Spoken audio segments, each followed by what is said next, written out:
Και μαζί να σας ευχαριστήσουμε. Εγώ σας ευχαριστώ πολύ. Καλή σας μέρα. Χαιρετισμούς στη Θεσσαλονίκη. Κύριε Δήμαρχε, ευχαριστούμε πάρα πολύ που είσαστε μαζί σας. Είναι η πρώτη εμφάνισή σας μετά τα γεγονότα που συνέβησαν περίπου πριν 10 μέρες. Χτες ή προχτές μου φαίνεται καταθέσατε και την αγωγή εναντίον του Μήνυση. Τη μήνυση, συγγνώμη. Τη μήνυση. Θεωρούμε ότι ήσασταν από τα πρόσωπα αυτών των ημερών και γι' αυτό το λόγο θέλαμε να είσαστε μαζί μας, να μας διευκρινίσετε ακριβώς τι έχει γίνει, να καταλάβουμε όλοι τις πραγματικές προθέσεις σας για όλη αυτή την ιστορία που, γιατί κάποιοι τον αποδίδουν και σε προεκλογικές εκδοχές που αρχίζουν από τώρα και τα λοιπά. Λοιπόν, να ξεκινήσουμε όμως με την ουσία. Τι έγινε? Κύριε Αναγνωστάκη, πρώτα απ' όλα κάθε πράγμα έχει έτσι και την επικοινωνιακή του διάσταση. Αυτό δεν σημαίνει ότι κάνεις κάτι για την επικοινωνία. Εδώ ήταν ένα πια πάρα πολύ σοβαρό ζήτημα αρχής. Εγώ είχα δηλώσει ανύποπτο χρόνο ότι την πλατεία Συντάγματος δεν πρόκειται να την παραχωρήσει ο Δήμος για άλλες δράσεις κοινοφελούς χαρακτήρα, συσίτια κτλ. Με ένα κάποιο σκεπτικό. Όποιος και να ερχόταν να το κάνει αυτό θα προσέκρουε στην απαγόρευση του Δήμου. Και το βασικό είναι ότι τελικά αυτή η απαγόρευση επιβλήθηκε με τη συνεργασία όλων των οργάνων της πολιτείας. Αυτό δεν έχει να κάνει με τη Χρυσή Αυγή μόνο, έχει να κάνει με τον οποιονδήποτε. Να σας πω, πολλοί κόσμος λέει ότι τι σας πείραξε τώρα η Χρυσή Αυγή που θα πήγαινε στο Σύνταγμα, ας πούμε, να μοιράσει φαγητό σε ανθρώπους στο Πάσχα, οι οποίοι πραγματικά έχουν πρόβλημα. Τι πείραξε αυτό το πράγμα? Το να μοιράζουμε φαγητό δεν είναι ανάγκη να γίνεται στη πλατεία Συντάγματος. Εγώ το έχω πει αυτό, ότι δεν είναι το ζήτημα εδώ να καλύψουμε το πρόβλημα της χώρας, να το ρίξουμε κάτω από το χαλί κτλ. Αλλά μια εικόνα εξαθλίωσης, η οποία θα προβάλλεται και στην εγχώρια κοινή γνώμη και στη διεθνή, ότι στην κεντρική πλατεία, όχι απλά της πρωτεύουσας, της χώρας, έχουμε διανομή συσιτίου, εκπέμπει το μήνυμα ότι η Ελλάδα αυτή τη στιγμή είναι στο όριο της λιμοκτονίας και της εξαθλίωσης. Και εγώ αυτό το μήνυμα δεν θέλω να εκπέμπεται. Δόξα τω Θεώ, έχουμε δεκάδες πλατιών, έχουμε δεκάδες χώρους, τα κόμματα έχουν τα γραφεία τους, έτσι οι οργανώσεις έχουν επίσης τους χώρους τους που μπορούν να κάνουν συσίτια. Υπάρχει εκκλησία που δίνει συσίτια, υπάρχουν εθελοντικές οργανώσεις, υπάρχει ο Δήμος. Ναι, αλλά τώρα βάζετε εσείς κάτω από το χαλί ορισμένα πράγματα. Για πείτε μου. Διότι από τη στιγμή που υπάρχουν αυτά, το ζήτημα είναι να μην πάνε στην κεντρική πλατεία και να δουν τα μίντια έξω. Κύριε Αναγνωστάκη, το ζήτημα ότι έχεις ένα σοβαρό πρόβλημα οικονομικής κρίσης στη χώρα δεν σημαίνει ότι πρέπει να το προβάλλεις με εικόνες εξαθλίωσης. Εγώ αυτό δεν λέω. Δεν λέω ότι πρέπει να το κρύψουμε το πρόβλημα, να το αποσιωπήσουμε, αλλά λέω ότι άλλο το πρόβλημα και άλλο το ζω με αξιοπρέπεια. Πλήθη ολόκληρα. Δηλαδή, αν σαν η πλατεία είναι αξιοπρεπές, όταν εκεί δεν είναι αξιοπρεπές. Αυτό καταλαβαίνω. Πρώτα απ' όλα, να σας πω, η πλατεία Συντάγματος έχει μια ισχυρή συμβολική αξία. Σωστό. Ωραία, αυτό είναι. Εγώ για την πλατεία Συντάγματος μίλησα. Σωστό. Έχει κάποιο συμβολισμό. Αλλιώς να γίνεται στην πλατεία Κερατσινού και αλλιώς στην πλατεία Συντάγματος. Ακριβώς. Έχει κάποιο συμβολισμό. Σωστό είναι αυτό. Σε αυτό που σας κατηγορούν, δηλαδή να πάμε λίγο στο θέμα της επίθεσης που έγινε. Ναι. Εκεί υπάρχει έτσι μια... Είδαμε και την εικόνα με δύο αστυνομικούς σας οι οποίοι πήγανε και πιάσανε τον Χρυσαυγίτη, τον βουλευτή. Μέσα στη μήνυση λέτε ότι αποπειράθηκε να βγάλει όπλο.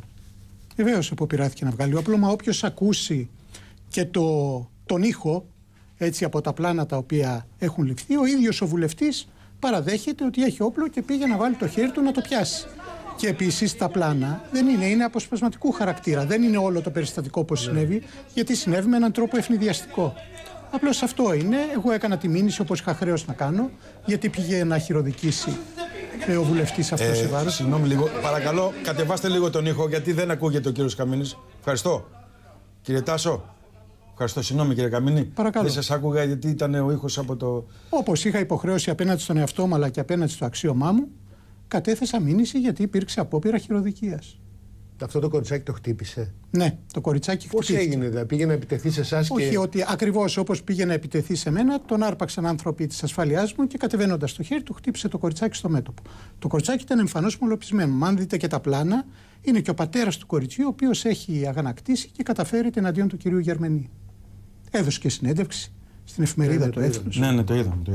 Έδωσε συνέντευξη. Τον προσωπικήσαμε εμείς, το είδαμε για να έχει μια εικόνα.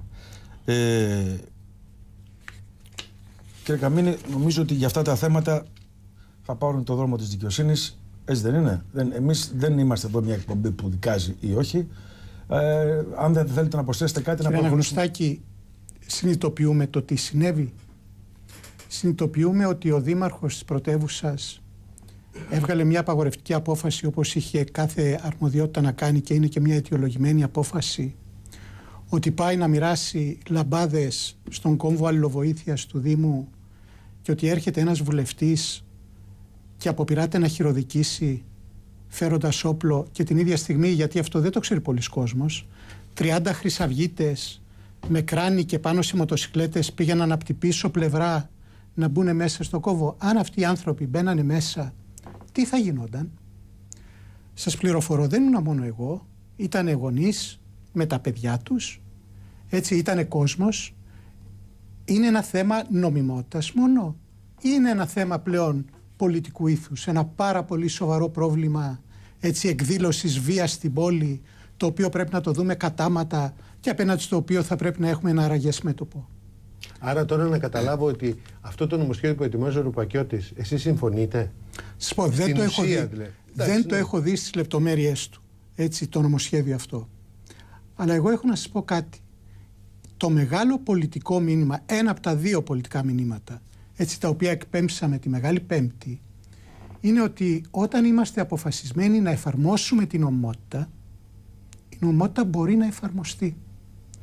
Δεν είμαι σίγουρος ότι έχουμε εξαντλήσει το υπάρχον νομοθετικό πλαίσιο για να καταπολεμήσουμε, έτσι, τις διάφορες εγκληματικές πράξεις, είτε από τη Χρυσή Αυγή είτε από οπουδήποτε αλλού.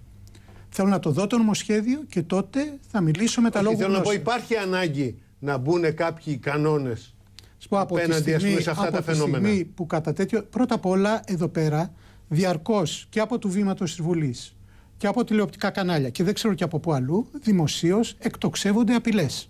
Είτε σε βάρος του κυρίου Δένδια, είτε σε βάρος εμού του ιδίου. Εγώ ουσιαστικά απειλήθηκα από τον αρχηγό του κόμματος αυτού ότι ουσιαστικά δεν θα τολμήσω να κυκλοφορήσω στην Αθήνα. Σας θυμίζω, δεν είναι η πρώτη φορά που εκτοξεύεται μια τέτοια απειλή εναντίον μου, έτσι. Και τα Χριστούγεννα είχα άλλες ιστορίες.